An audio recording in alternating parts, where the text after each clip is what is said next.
Vas-y. Alors, votre sentiment déjà au lendemain de cette victoire de la FNSEA? Bah écoutez, c'est un sentiment de satisfaction. Je remercie tous les électeurs et toutes les équipes des JA FNSEA qui ont conduit cette campagne. Voilà, donc maintenant il nous reste à nous mettre au travail. On a écrit un projet, voilà, on a été élus pour ce projet, on va essayer de le mettre en place avec une équipe jeune et renouvelée. Et voilà, l'objectif c'est de défendre l'agriculture charentaise, c'est la première économie de notre territoire. Et voilà, je lance un signal à tout le monde. Demain, vous allez entendre parler encore plus d'agriculture, parce que c'est vraiment un métier qui a des contributions positives pour toute la société.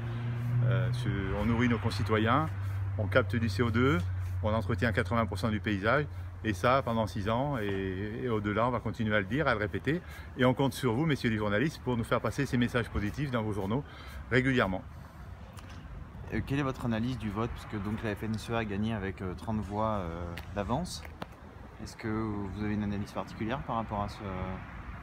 Je partage l'analyse de mes collègues qui disent que les gens ne se sont pas assez déplacés pour... Mais c'est peut-être que l'image que l'on donne de la Chambre d'agriculture n'est pas suffisamment bonne pour que les gens viennent s'engager et voter. Voilà.